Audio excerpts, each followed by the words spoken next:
today we're making a shaker card. My name is Lisa. I'm with Queen Bee Creations. I'm an independent Stampin' Up! Demonstrator. I go live every Monday right here at 2:30 to give you guys kind of a free online class. It's always my intention to take something that you guys, found out there, Pinterest, Google, wherever, and said, I want to know how to do this. And then I'm going to make it simple for you. So somebody had specifically asked me, they wanted to do the birthday chick stamp set and make a shaker card out of it. And first thing I thought was, it needs chicken feed, right? I mean, a chicken shaker card should have chicken feed. That's expensive stuff, and I'm not chickens. So we were looking at bird seed at the store, and even that's kind of a little expensive, and I don't buy a lot of it because I don't have a patio I can put it on. So anywhere I set it, when they kick off all the extra little seeds, we're planting weeds all over our yard. So I chose not to do that. But we're at the store, we're looking at these things going, oh, this is too expensive, I can't do this. And we happen to notice that somebody before us, I was not me, somebody before us broke the bag. So my husband says, well, how much do you need? I'm like, just like a little bit. I need a shaker card full, like, a teaspoon. And so he just starts scooping up the stuff off the floor and the bottom shelf there and like filled it in his pocket, and he came home with bird seed. So I got my shaker card, and today I'm going to show it to you guys. So I started, as I was waiting for the computer to reboot on me, I started doing the card, and just by stamping this part. And so I just needed, for the outside, I just stamped these two guys, and they have dies. And so we're going to be able to cut them out direct and then just place them on the outside. So they're here. I started to color them. And then I have other pieces for our card, of course. So standard card base, 8.5 by 5.5, and we're scored at 4.25. I always tell you guys it's scored in half, cut in half, and you get 2 card bases per 8.5 by 11 sheet. I also have a diagram that I put on my blog even a couple days ago. I put it out there every so often that just is all the increments for proportional matting. And so if this is a 4.25 by 5.5, this one's 4 by 5.25. And then we've got 3.75 by 5, and then the one behind it's going to be 3.5 by 4.75. So it's just down every 1/4 inch. And if it helps, go ahead and pop on over to my blog and print that out and hang it on your wall. If you want it in PDF format, I have that as well, and it's kind of attached to a what black ink to use with what. Because when you're using Stampin' Blends, we obviously always want Memento Black, and if we're using any kind of water, then we want the StazOn. So I have a little cheat sheet for that too. And I wanted to make layers, and of course, we can just make layers, and I can also die cut them. This is our stitched rectangles dies, and so I used the largest one, and I cut out the biggest layer. So this is in Bermuda Bay. My next layer is in Coastal Cabana. I used these to die cut, and then as you can see, I placed the 2 on top of each other, the 2 biggest ones, Coastal Cabana, and then this is the ice cream suite. So I think it's called Sweet Ice Cream is the name of the designer series paper. And it is indeed ice cream, but the other side is kind of generic enough that you can use it with anything. And I don't know, the confetti just seemed to go well with my chickens here, I thought. And then I have these extra little pieces that I can use on layers for a different card. So I'm going to hang on to those. So here you can see the ice cream on the back. You just have to be very gentle when pulling these out so that they don't rip, because they are stitching at the same time as they cut. And so they take a little more care to pull out, but they are pretty wonderful, and it's an easy way to not only make layers, but have them stitched for a little extra something. And then this is our birthday chick stamp set. And so I'm going to want to stamp this on the inside of the card, like inside behind my shaker. And so I want it to be viewable within my little window frame. And obviously my piece of paper is going to be bigger than my window frame because I need to be able to attach it on the back. The best way I have found to match this up and know where I'm stamping is to just kind of, lay it on there, turn it over, and then I'm going to take a pencil and I'm just going to make a tiny little mark in the corners that's going to say, this is my window view. And then when I'm done stamping, I can go ahead and erase those and they're not going to be visible at all. And then behind there, we also need a piece of acetate. And this piece of acetate is actually what my photopolymer stamps come on. The photopolymer stamps come in a case, and they come between two sheets of acetate. And they used to be two thick sheets, then it was, one thick, one thin. But now they have taken my idea and they put the pictures on the behind the plastic. So I used to take and put my sheet in there, the other piece of acetate. Well, now that piece of acetate's clear, so I can use it for my window sheet.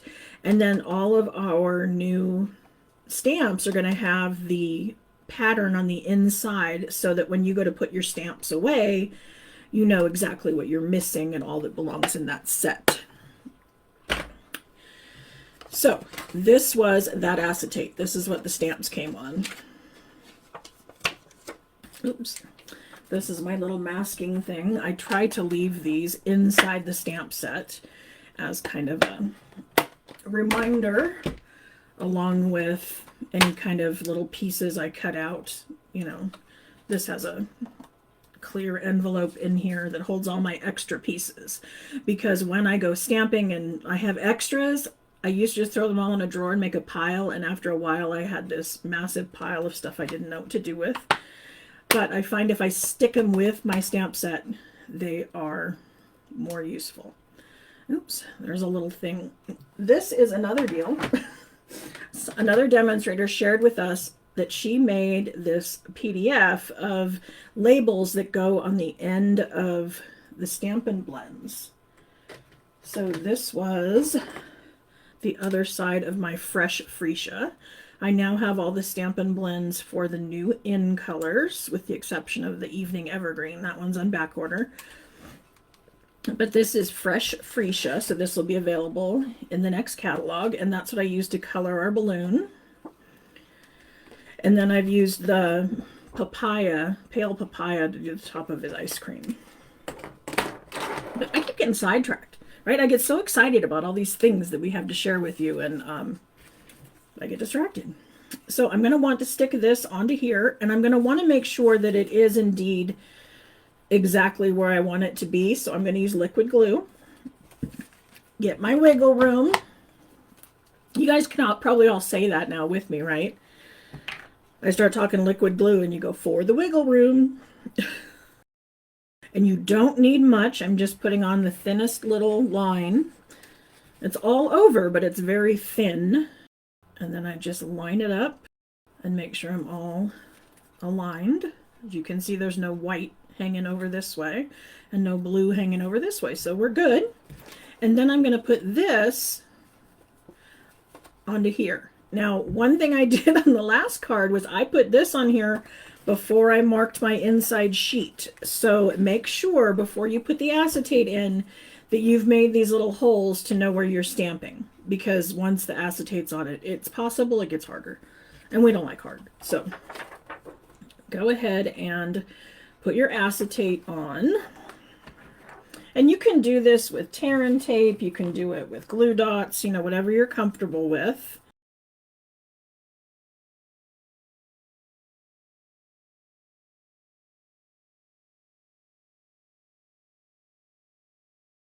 Now I have my acetate on there. And now I want to build the little well where my confetti is going to go, because this is where I'm going to put my bird seed. And you can do it with the edges that come on your Stampin' Dimensionals, or you can do it with our strips. Just don't do a combination of the two, because the strips are actually taller than the dimensionals. I don't know why, they just are. But I'm going to use the strips. They come in this great packet of all of these long strips, and you just peel one off and can attach it to the card just like that. And it's got the backing on it just like our other ones. And I try to just cut them into like lengths that will fit there. I have started a new follow-up system. I don't know if some of you have noticed. I started using a program called FitFu, and it is helping me. It sends me a little reminder each day and says, these are the people that ordered 2 days ago or 2 weeks ago. Check in with them. And so they kind of look like automated emails, but it's not. I am indeed triggering those because I want to make sure that you guys, get your tracking number once it's shipped and get some follow-up. I answer any questions, that kind of thing. So hopefully it's not getting blocked by a spam filter, but if you should be getting emails from me after every order with your tracking. So if you're not, let me know. I'll look into it. And it's also going to remind me when it's your birthday and tell me a week ahead of time to mail you a card. So I need your birthdays too. If you're not finding out where to input it, let me know. I can, give you the link, or you can just direct mail me and I'll input it myself. But I want to make sure you guys feel special and get treated like the rock stars that you are. Okay, so now that I have all the 4 sides on there, I want to build my little scene back here. And so I'm going to do that with the stamps from this set. I'm going to start out with the dancing chicken.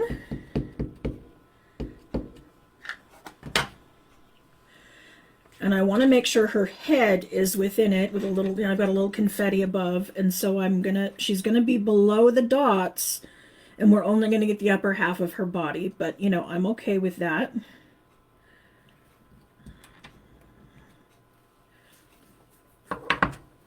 And then we have her little baby chick. And I'm going to place him a little bit high because he's small. We don't want him to get buried in all the birdseed, right? We still want to be able to see him. And then I liked the rainbow confetti effect that we had going on there. I'll put one more on the inside. And so I brought out my old school markers. These are our standard Stampin' Up markers, and everybody says, well, the minute Stampin' Blends came out, these started gathering dust. Don't let them gather dust. They do have other uses for sure. One of them is that we can make a rainbow effect on our stamps, and we can like take a flower and we can make the stem in green, the flower in pink, and the inside in yellow. We can, ink up the stamp using our markers. And so that's still a really good thing. We can still watercolor with them. I mean, there's lots of uses. I'll come up with some other techniques, but don't get rid of them just because we have Stampin' Blends. I agree. I love to color with Stampin' Blends. I find them way better for that purpose, but I still use these quite a bit. Okay, so I'm just kind of lining these up in kind of what I think is a rainbow. I'm going to take the brush tip and I'm going to go ahead and just ink up.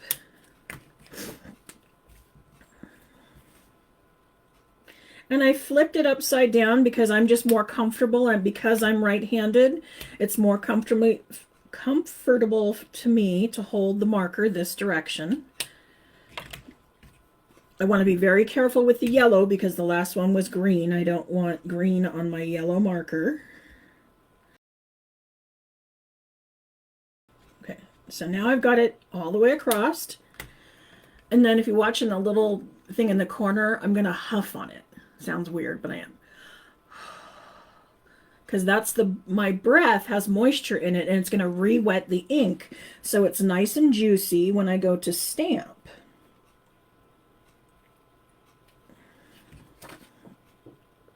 A little bit low.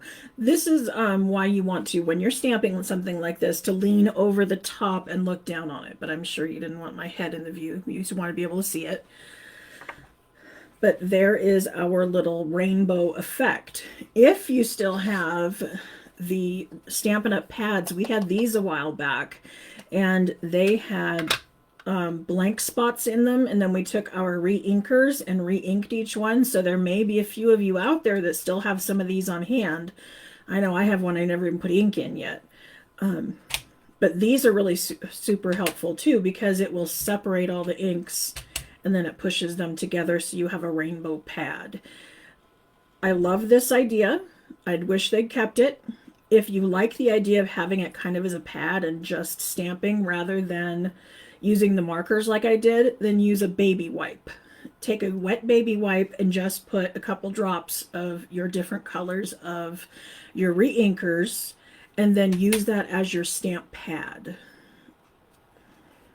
Okay, so this is going to be my inside. You know, like I said, I was trying to keep everything rainbow, but for these purposes, I'm going to go ahead and just stamp in solid colors. And then, like I said, I prefer to color with the Stampin' Blends, and so I bring those in.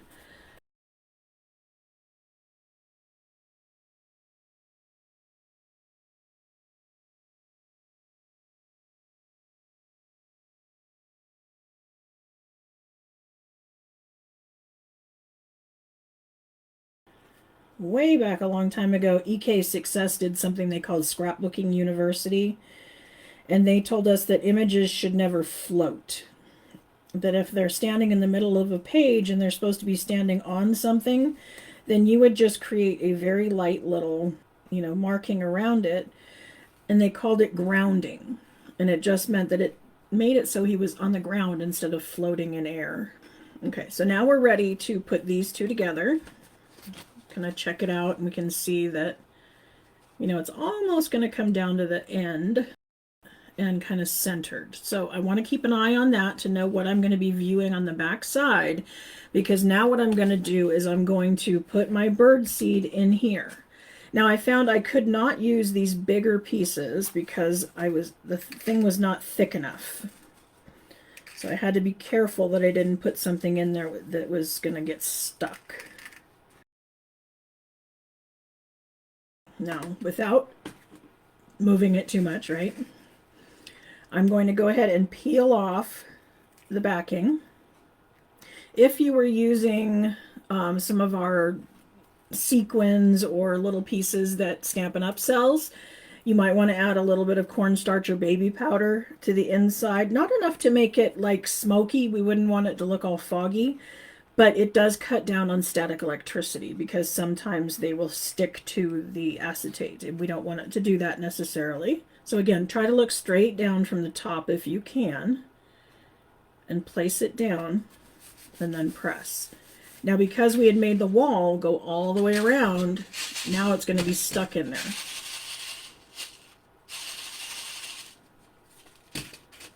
Yep, see, that one was a little thick.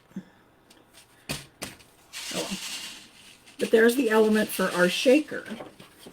Now I can go ahead and stick it to the front. Now, if I wanted to, I could put another row of the, what I want to call the foam strips around the outside edge. I didn't on the other one, so this is not necessary, but if you wanted to not have this gap that I have in mine, because it goes back like almost an inch. If you put these around the edge, it's going to do away with that gap. And of course, they don't need to go all the way around or be, touching each other necessarily, because we're not holding anything in. We're just trying to make it flush and even. And then I'm going to add a little bit of just regular seal adhesive in the middle. And now I'm kind of holding it at an angle. I'm not letting it quite touch. I'm making sure that I can see that it is centered before I place it down and let it stick. But see, now that I've added that extra little strip, it looks a little more solid on the edges. And that's just personal preference. It's not necessary, just whatever floats your boat. And you can even leave it like this. You don't have to add my little elements on the outside. That is totally up to you. And then I've got my piece for the inside. So there we go. There is our shaker card. Okay, so again, my name's Lisa. I'm with Queen Bee Creations. I'm an independent Stampin' Up! Demonstrator. I'm going to go ahead and put a list of all of the products used in today's card. I thank you for joining me. So if you have any questions, as always, give me a call or shoot me an email, and I'd be happy to talk with you. Thanks. Bye.